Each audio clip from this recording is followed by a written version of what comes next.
días o muy buenas tardes, jóvenes. Un gusto poderles saludar por este medio. El día de hoy estaremos trabajando el tema de enlaces químicos correspondiente a la semana 3 del curso de química. Espero que puedan disfrutar esta clase. Sin más pormenores, daremos inicio a la misma.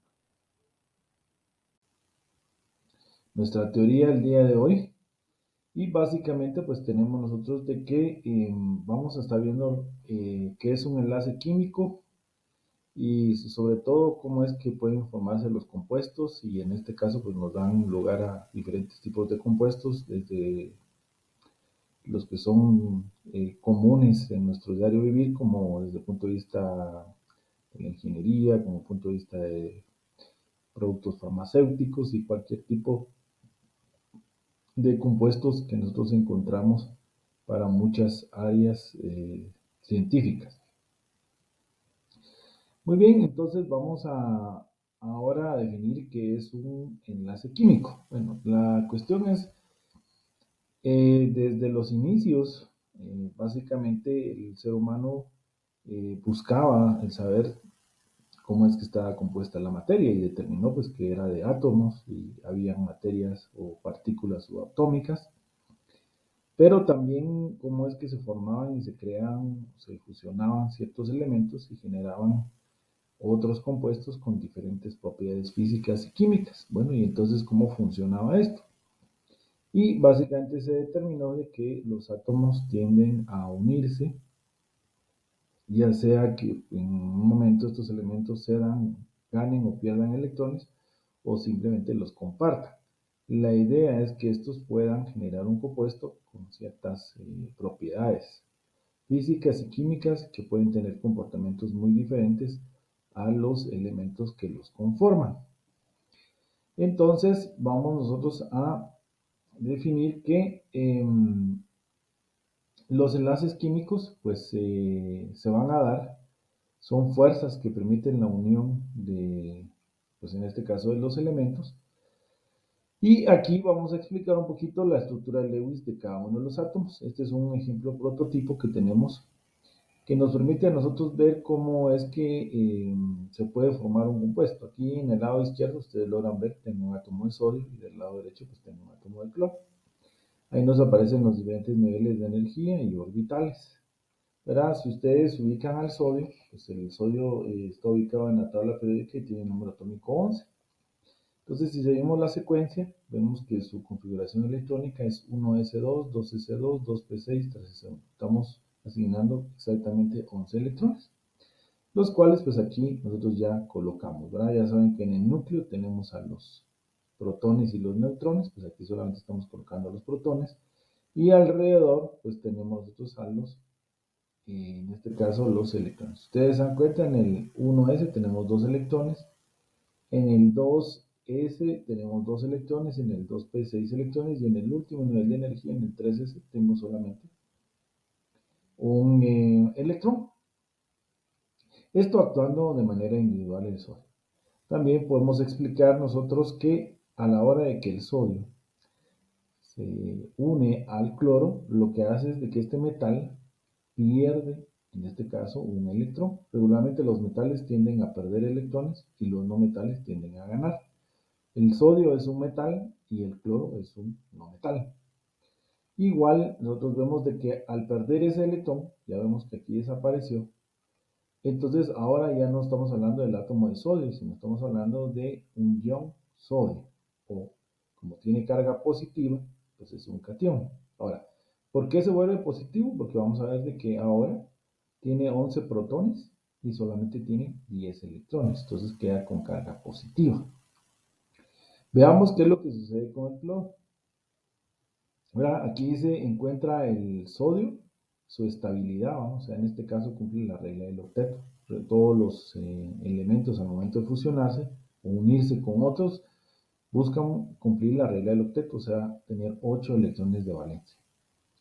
Aquí vemos cómo ya el sodio encontró su estabilidad, se quedó con 8 electrones de valencia. Pero ahora veamos qué sucede con el cloro. Vemos que el cloro tiene número atómico 17, su configuración electrónica aquí está, 1s2, 2s2, 2p6, 3s5, pero veamos cómo es que están sus protones en el núcleo y cómo están sus electrones. Si ustedes ven, en el último nivel de energía, estamos hablando en el nivel 3, tiene, en este caso, 5 electrones, ¿verdad? Si ustedes hacen aquí la suma, bueno, aquí hace falta todavía perdón, aquí tendría que ser 1s2, 2s2, 2p6, 3s2 y tiene que quedar 3p5, ¿verdad? Y entonces quiere decir que en el último nivel de energía, ¿verdad? Vamos a tener 7 electrones. Pero como vemos de que en este caso habíamos indicado, vamos a correr esto hacia arriba, habíamos indicado de que el sodio le había donado, pues en este caso un electrón al cloro, entonces ya no va a tener 7, sino va a tener 8, exactamente. Entonces aquí nosotros observamos que gana un electrón más y entonces vemos que esto ya queda de esta manera y vamos a corregir aquí la configuración electrónica, debería ser 1s2, 2s2, 2p6, 3s2 y 3p6. O sea que en el nivel 3 queda con 8 electrones de valencia. Eso es bien importante. Pero ahora hay que tomar en cuenta una cosa, que ahora tiene más electrones el cloro que protones. O sea que ahora va a tener 18 electrones y 17 protones. Quiere decir que tiene un electrón de más. Por eso es de que ahora el cloro pues es un ion. Y si tiene carga negativa, pues se le conoce como un anión. Ahora, lo interesante de esto, o de este ejercicio, es de que si el sodio se une, perdón, aquí vamos a ver, si el sodio se une al cloro, básicamente lo hacen por medio de un enlace químico.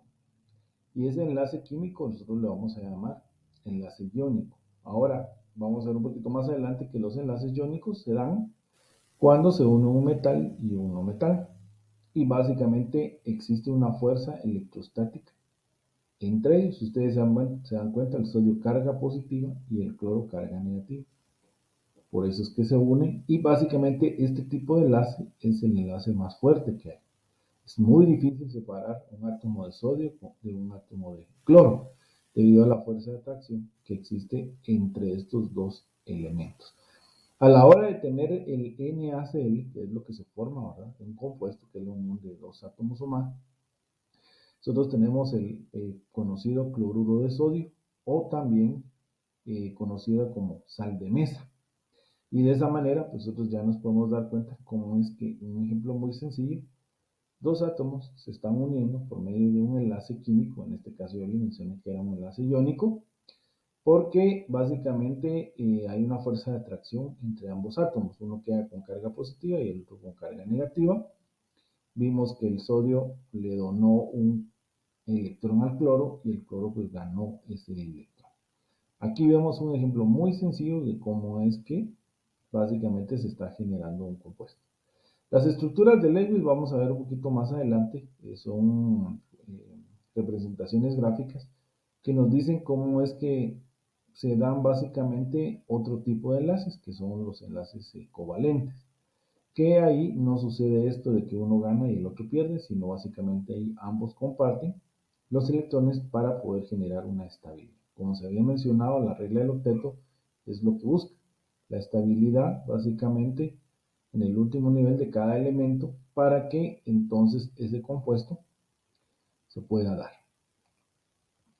Muy bien, entonces de haber explicado esta parte, entonces ahora quedamos nosotros con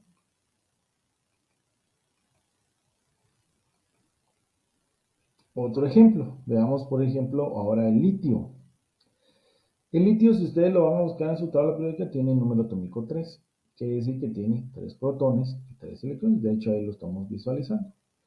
Vemos que el último electrón, que está en el nivel 2, orbital S, este es un metal que va a ceder un electrón al flúor. En este caso, el flúor es un no metal.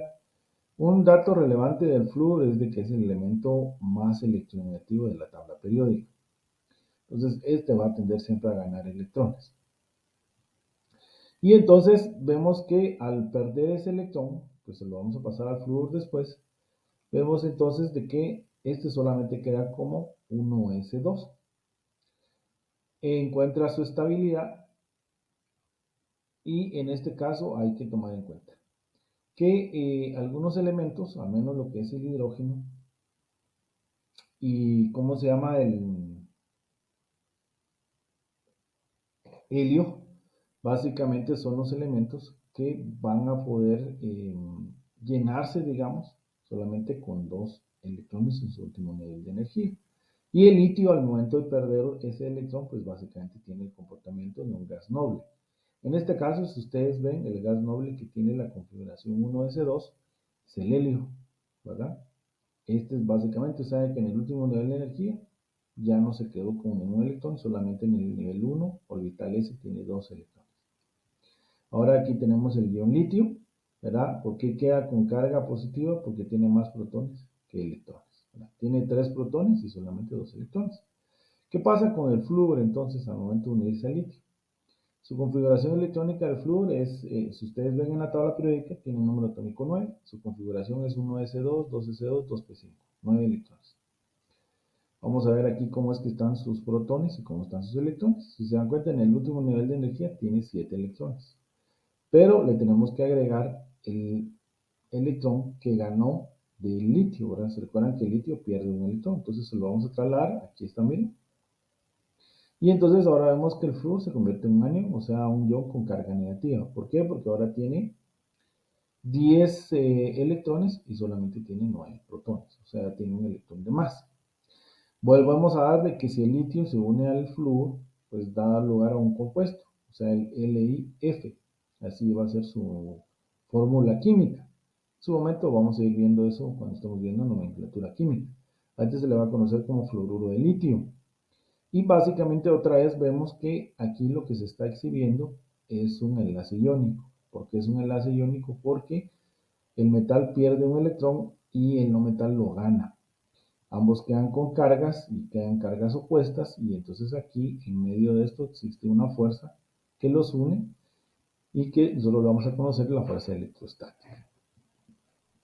Muy difícil otra vez poder separar un átomo de litio y uno de flúor cuando estos ya han generado un compuesto, o sea, una molécula. Muy bien, entonces aquí ya explicamos nosotros con estos dos ejemplos, ¿verdad? Cómo es que se están generando los compuestos. Ahora vamos a poner aquí la estructura, un ejemplo donde dice escribir la estructura electrónica de Lewis del átomo de azufre. Bueno, el azufre, si ustedes ven en la tabla periódica, tiene un número atómico 16. Aquí tenemos su configuración electrónica, de hecho aquí lo estoy enmarcando, ¿verdad? Tenemos que asignar 16 electrones, pues ahí vemos que tenemos exactamente 2 más 2 más 6 más 2 más 4, 16. De ahí vemos nosotros de que los electrones que están en el último nivel de energía, pues en este caso son los del nivel 3, tenemos 2 electrones en el orbital S y 4 en el P. Quiere decir que en el último nivel de energía nosotros vamos a tener 6 electrones. Estos los vamos a dibujar sobre el símbolo del azufre. Y vamos a decir que esa es la estructura de Lewis de punto para el átomo de azufre, ¿verdad? Y esa es la secuencia que nosotros vamos a colocar a continuación. Miren, veamos un átomo de azufre, su estructura de Lewis para ese elemento. Vamos a ver más adelante las estructuras de Lewis ya no para un elemento, sino para un compuesto, ya sea que tenga 2 elementos o 3 elementos, binario o ternario. Ahora, aquí hay que tomar en cuenta de que la estructura de Lewis dice que es dinámica, según las condiciones de la molécula. Y aquí vamos a mostrar algunas formas. La idea es que tenga 6 puntitos. Cada punto lo que representa es un electrón del último nivel de energía para el átomo de azufre. Entonces aquí vamos a ver la secuencia y miren, pues al final, como ustedes lo quieran colocar, hablamos siempre de la estructura de Lewis para un átomo de azufre. Vamos a ver aquí otro ejemplo, pero aquí ya tenemos las estructuras de Lewis para diferentes elementos de la tabla periódica. Por ejemplo, para los del grupo 1A, hidrógeno, litio, sodio, potasio y rubidio. O sea, ustedes logran visualizar que esos solo tienen un electrón de valencia. Por ende, lo que nosotros observamos en esta columna es que todos aparecen con un punto, ¿verdad? Un electrón de valencia. Los del 2A igual, tienen dos electrones de valencia. Ven ustedes al berilio, magnesio, calcio, estroncio y bario, con dos puntitos. Luego en el grupo 3A, ustedes observan al boro, aluminio, galio, indio y talio con 3 puntos, o sea, 3 electrones de valencia tienen estos. Podríamos hacer su configuración y poder verificar esto. En los del grupo A, 4A, tienen 4 electrones de valencia, esos incluyendo al carbono, silicio, germanio, estaño y el plomo. Luego tenemos los del grupo 5A, al nitrógeno, al fósforo, al arsénico, el antimonio y el bismuto, tienen 5 electrones de valencia. El grupo 6A, incluyendo en este caso a lo que son la familia del oxígeno, tenemos al azufre, al oxígeno, al selenio, al teluro y al polonio, que también tienen 6 electrones de valencia, por eso aparecen con 6 puntos. Luego tenemos a los halógenos, grupo 7A, flúor, cloro, bromo, yodo y astato, que tienen 7 electrones de valencia. Y por último, en el grupo 8A tenemos a los gases nobles o inertes, que si ustedes observan, tienen 8 electrones de valencia. El hecho de tener 8 electrones de valencia para los gases nobles, lo que representa es de que estos tienen su último nivel lleno. No están interesados en ganar o perder electrones ni compartirlos. Por eso es de que estos gases, que están en estado gaseoso, no forman compuestos. O sea, ustedes no van a encontrar elementos, ya sean metálicos o no metálicos, que se vayan a unir a esto. La razón es de que estos ya cumplen la regla del octeto. Por ejemplo, el flúor, cloro, bromo y yodo, es probable que estos vayan a ganar un electrón para llenar los 8. Tienen 7, les falta 1. O el oxígeno con el azufre, selenio, telurio, ganar 2 para quedarse con 8. O los metales es al revés, ¿verdad? Por ejemplo, el berilio seguramente lo que va a hacer es que esos 2 los va a perder y se los va a trasladar a otro elemento. Y entonces, como vemos de que estos son en el último nivel de energía, ese nivel de energía desaparece y el anterior pues tiene 8. Y entonces alcanzan la estabilidad. O sea, al final aquí lo que logramos ver es cómo se cumple esa regla del octeto, ¿verdad? Hidrógeno y helio dijimos que se llenan con 2 electrones y todos los demás tienen que llenarse con 8 electrones de valencia. Esto es bien importante de poderlo mencionar. Estos electrones de valencia que mencionamos, que según el número de columna, para el grupo A, desde el 1 al 8, funcionan. Para los del grupo B, ahí sí no funciona. Por ejemplo, no podemos decir nosotros de que los del grupo 1B tienen un electrón de valencia o el grupo 2B, 2 electrones. Eso no funciona. Esto solo funciona para los elementos del grupo A. En la tabla periódica, según la tabla de Sargent-Welch, el grupo 1A y 2, estamos hablando del grupo 1 y el grupo 2. Pero el grupo 3A tiene su grupo 13, el 5A14, perdón, el 4A14, el 5A tiene 15, el 6A16, el 7A17 y el 8A grupo 18. Recordemos que hay dos tablas. Hay una tabla de la Asociación Americana de Química que clasifica los elementos como grupo A y grupo B. Y según la IUPAC dice que los numera desde el grupo 1 hasta el 18, ¿verdad? Entonces ahí es donde hay una pequeña diferencia, pero igual esto no es difícil de poder ubicar y poder identificar. Muy bien, entonces vamos a dar ahora la definición de qué es un enlace químico. Vamos a decir que es la fuerza que mantiene unidos a los átomos en un compuesto. Les da la estabilidad que se busca. En este caso vamos a tener diferentes tipos de enlaces químicos. Tenemos el iónico, los covalentes, que se subdividen en polar y no polar, y enlace metálico. ¿Cuáles son los más comunes? Realmente en mayoría dominan básicamente los enlaces covalentes, en una menor proporción los iónicos y por último pues los metálicos. Eso hablando en abundancia de compuestos. Bueno, luego de haber visto que ya es un enlace iónico y que los enlaces nos permiten generar compuestos, para unión de dos átomos o más, entonces nosotros bien podemos venir y establecer los enlaces iónicos. Y como les decía, básicamente los enlaces iónicos se da por un metal y un no metal. Y los enlaces covalentes se dan entre no metales. Aquí ustedes están observando un segmento de la tabla periódica. Esta es una tabla periódica de Sargent-Welch, ¿verdad? Que es pues una de las más completas y que nos da la información más exacta de las propiedades tanto físicas como químicas de los elementos, ¿verdad? Y aquí nosotros pues tenemos un tablerito donde nos está diciendo cómo es básicamente la energía de ionización que tienen cada uno de estos elementos. Entonces vean ustedes que la energía de ionización es la energía que se necesita para poder arrancar o extraer un electrón de un átomo. Entonces vean cómo es que va esta flechita, ¿verdad? Eso es lo que me están diciendo, es que a medida que sigo esa flecha hacia arriba, va disminuyendo la energía de ionización. O sea, es más fácil extraer un electrón, por ejemplo, del litio y del sodio que, por ejemplo, del cesio o del francio, ¿verdad? Porque esos tienen mayor energía.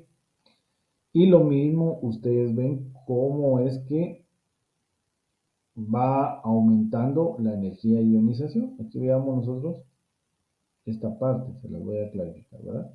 La flecha hacia arriba, o sea, me dice que de abajo hacia arriba, mayor energía de ionización, o de izquierda a derecha, mayor energía de ionización. Entonces, aquí podemos colocar ejemplos. Por ejemplo, el francio tiene mayor energía de ionización que, por ejemplo, el sodio. ¿Qué quiere decir? Es más fácil extraer un electrón de un átomo de sodio que de un átomo de francio. ¿Por qué? Porque el francio tiene mayor energía de ionización. Lo mismo podemos hablar, por ejemplo, se me ocurre a mí, el cromo. Ahora si comparamos el cromo con el selenio, por ejemplo, es mucho más fácil extraer electrones, atraer electrones del cromo que del selenio. ¿Por qué? Porque el selenio tiene mayor energía de ionización, o sea, es más difícil realmente poder extraer electrones del selenio. Además de que este es un no metal y obviamente tiene mayor electronegatividad. Ese concepto de electronegatividad lo vamos a ver más adelante, ¿verdad? Entonces, esto es bien, bien importante que nosotros lo veamos en la ubicación en la tabla. Entonces, miren, aquí nos están dando la clave o el chivo, ¿verdad? Un enlace iónico se da entre un metal y un no metal. Ya vimos que el metal cede electrones o los pierde y el no metal los gana o los acepta. Y por otro lado, y vemos que uno tiene carga positiva, el metal, y el otro tiene carga negativa, el no metal. En cambio, en el covalente, lo que sucede es de que se comparten los electrones, ¿verdad? Yo lo he dicho en son de broma y así como para tratar de hacer esto más sencillo y recordarnos, ¿verdad? Podemos decir, por ejemplo, que un enlace iónico es divide y vencerás, ¿verdad? O sea, en este caso uno gana y el otro pierde, pero al final logran formar ese enlace. En cambio, en el enlace covalente, la unión hace la fuerza, podemos decir. Ambos prestan sus electrones, los comparten y en este caso pueden formar a través de ese enlace químico, pues un nuevo compuesto, ¿verdad? Esto es lo más, es bastante sencillo poderlo entender. ¿Verdad? Vemos cómo la molécula, el enlace iónico, pues básicamente no se sobreponen, en cambio el covalente sí lo hace, ¿verdad? Están muy cercanos, pero en este caso por los electrones que van a compartir. ¿Cuáles son los electrones que nosotros observamos que van a compartir? Pues básicamente aquí yo se los voy a colocar en color rojo. A estos se le conocen como electrones compartidos, ¿verdad? No le pertenecen a uno ni a otro, sino a ambos, exactamente. Y como se comparten esos electrones, se puede dar que esos electrones se compartan de una manera simétrica o de una manera asimétrica. Cuando hablamos de simetría es de que esos electrones van a pasar la misma cantidad de tiempo en un átomo que en el otro átomo. Si es así, vamos a hablar nosotros de enlaces covalentes no polares. Pero si se hace de manera asimétrica, o sea, si estos dos electrones pasan más tiempo en un átomo que en otro, esto va a dar lugar a un enlace covalente polar. Ahí vamos a ver más adelante las definiciones y cómo es que nosotros podemos identificar este tipo de enlaces químicos.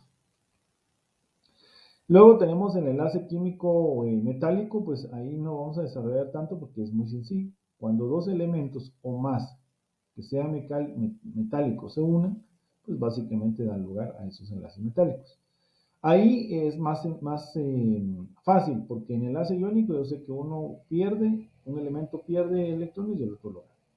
Químicamente hay una interacción. Igual también en el covalente, comparten esos electrones. En cambio, en los enlaces metálicos, pues simplemente lo que hay que hacer es de que ahí no hay migración de electrones. Ahí básicamente es que las estructuras se van a fusionar, pero básicamente lo que hay que hacer con los metales es que hay que fundirlos, o sea que hay que llevarlos a temperaturas muy altas, colocarlos en su estado eh, literalmente líquido, luego fusionarlos, hacer las mezclas o las aleaciones y luego dejarlos enfriar y básicamente esas estructuras eh, se funden básicamente, generando nuevas propiedades para esas aleaciones, ¿verdad? Pero químicamente no hay una interacción, solamente en el enlace iónico y en el enlace covalente.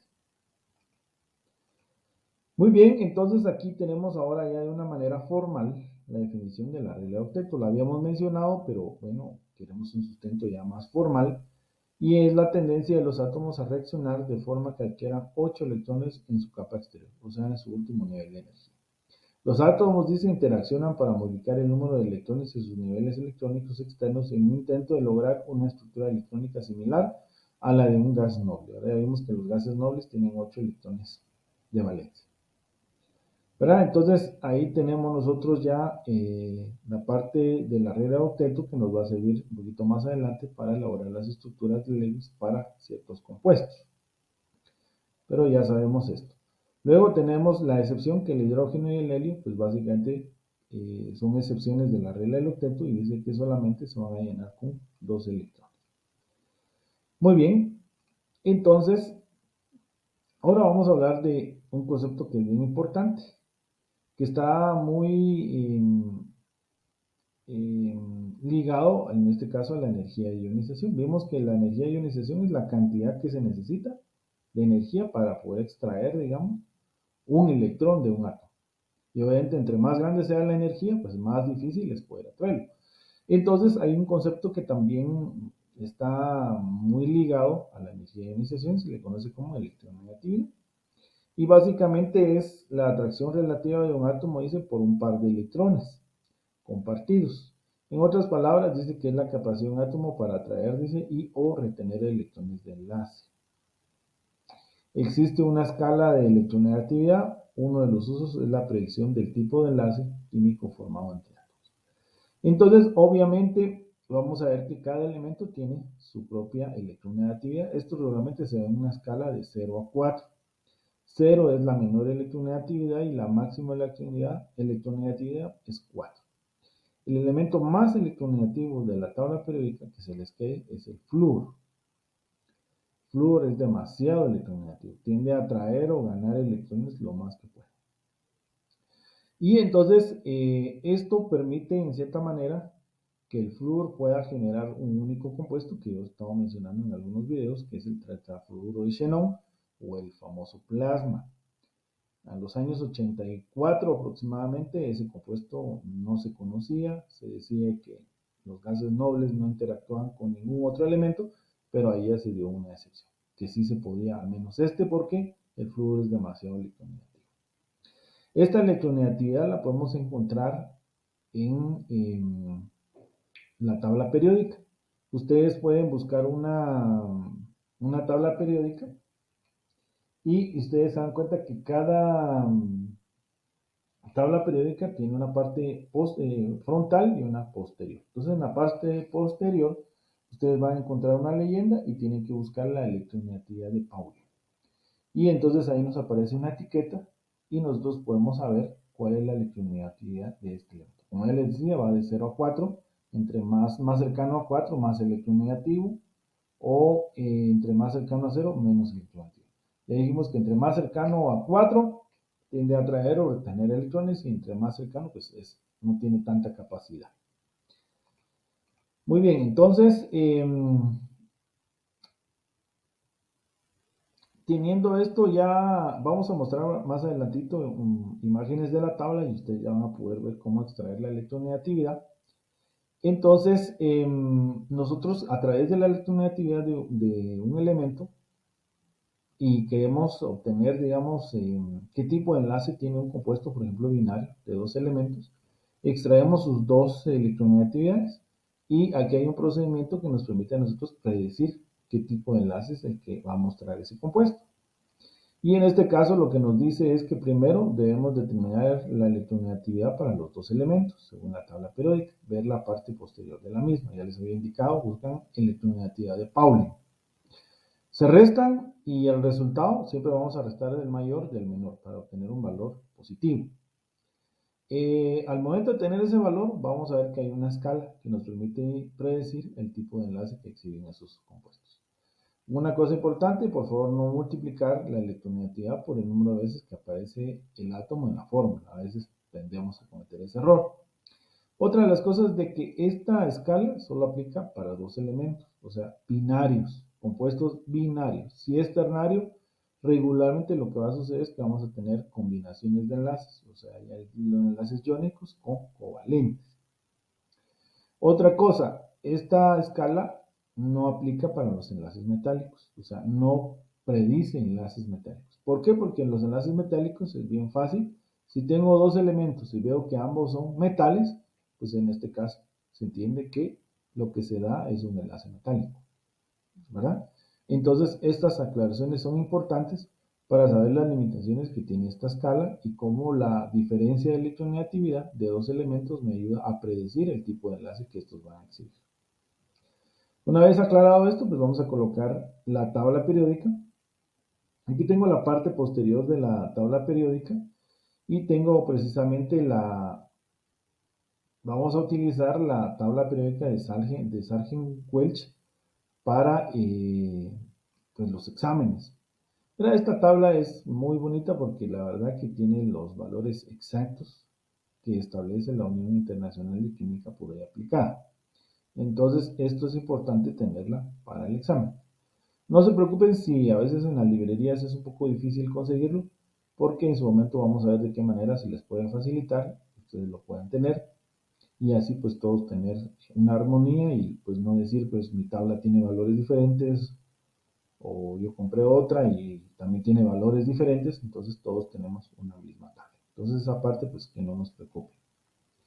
Entonces solo lo que quiero mencionar es que en esta parte, aquí me aparece la electronegatividad de Pauling.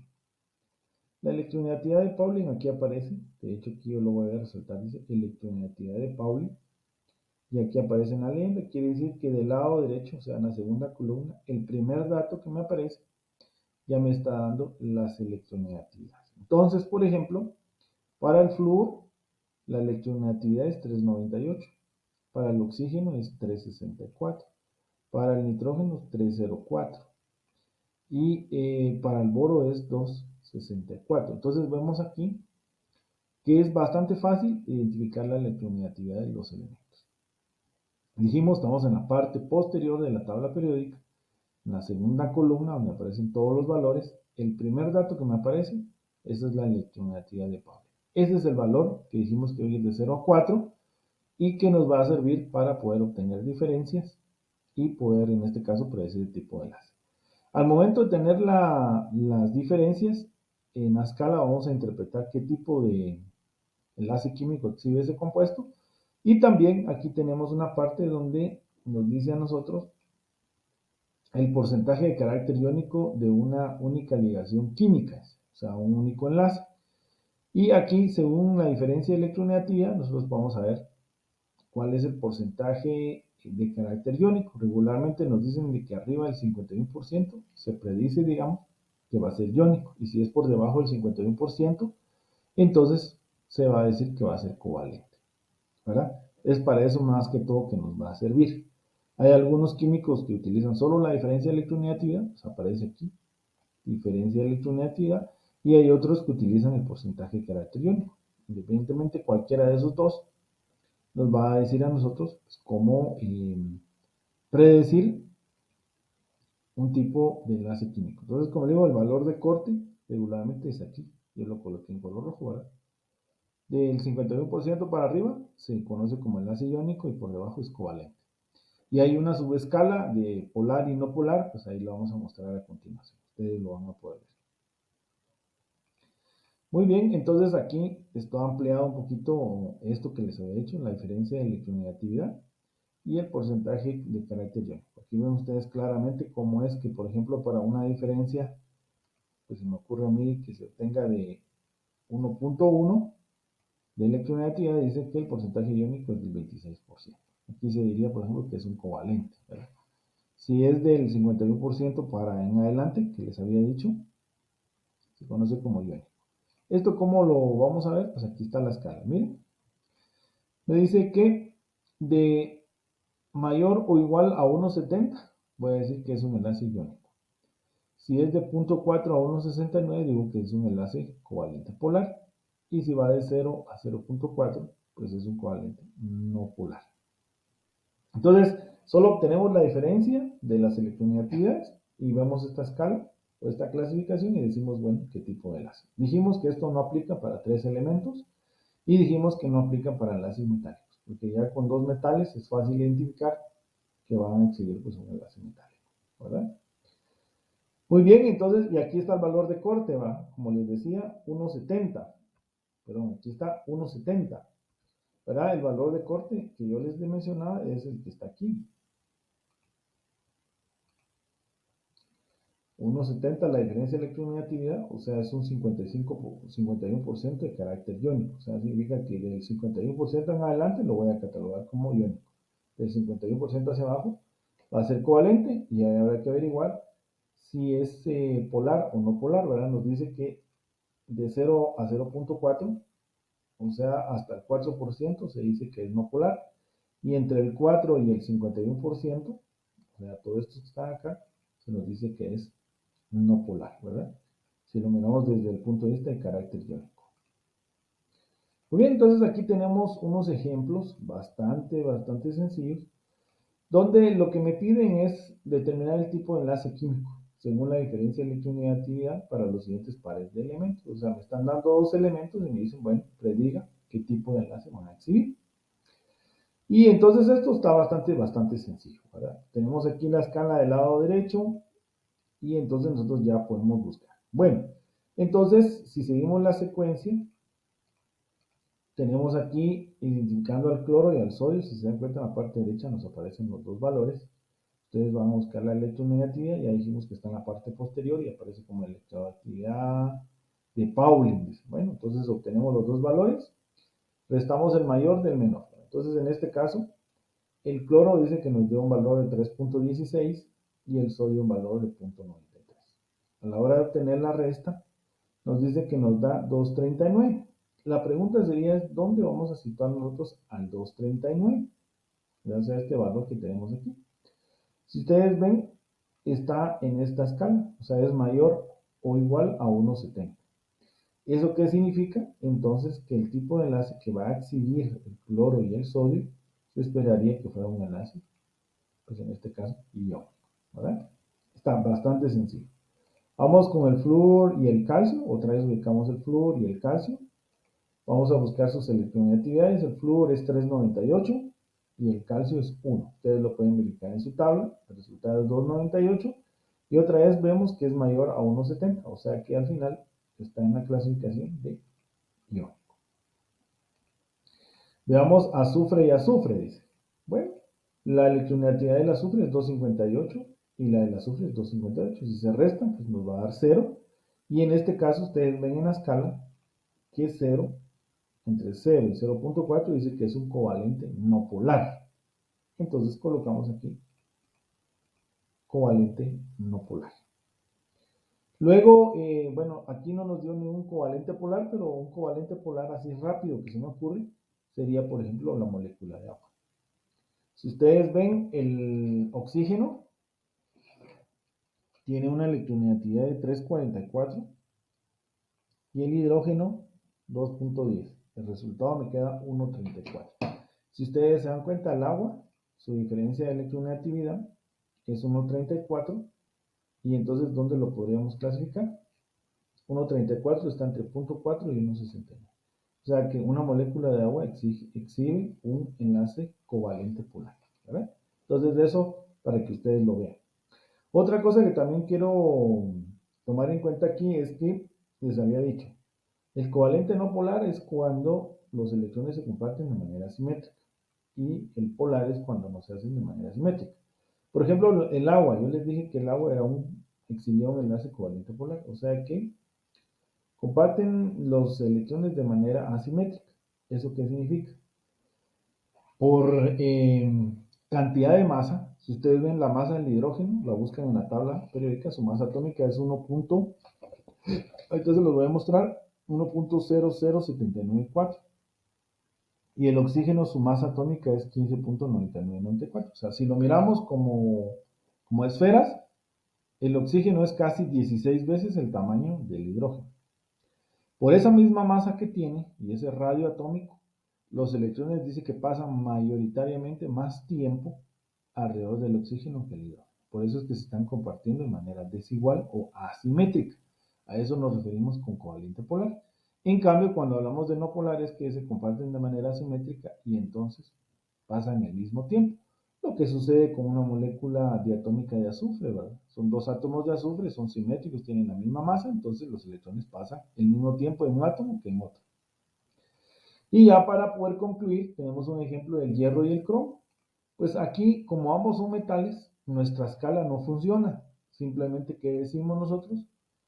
Que no se usa la electronegatividad, no se puede porque la escala no permite predecirlo a través de electronegatividad y decimos que es un enlace metálico. Igual el potasio y el berilio, ambos son metales y pues no encontramos diferencia de electronegatividad y más que decir que es un enlace metálico. Entonces ya vimos que es bastante sencillo identificar los tipos de enlaces que puedan exhibir, digamos, un compuesto de dos elementos, o sea, compuestos binarios. Como le digo, si tuviéramos un ternario o un cuaternario, regularmente va a ser la combinación de enlaces iónicos y enlaces eh, covalentes. O sea, es una mezcla, ¿verdad? Básicamente eso es lo que va a suceder. En algunos se ganan o se pierden electrones internamente y en otros, pues simplemente se comparten electrones. Eso son temas un poquito más complejos, pero sí, digámoslo claro, porque a veces puede surgir esa duda, ¿verdad? ¿Qué tipo de enlaces va a exhibir una molécula de 4 elementos? La combinación regularmente covalentes y iónicos. Muy bien, entonces vemos que la estructura de Lewis, una vez mencionando, nos permite mostrar a nosotros los electrones de valencia que exhiben cada uno de los elementos. Pero aquí ya lo vamos a ver ahora para compuestos. Ya no vamos a ver solamente un elemento y colocarle sus puntitos, sino pues ahora si fuera un compuesto binario o un compuesto ternario, cómo es que se van a colocar esos electrones y vamos a ver también de que si son electrones compartidos, vamos a introducir la nomenclatura de enlace sencillo, doble o triple. Eso lo estaremos viendo en nuestra segunda parte. Entonces, por favor, estar pendientes. Gracias.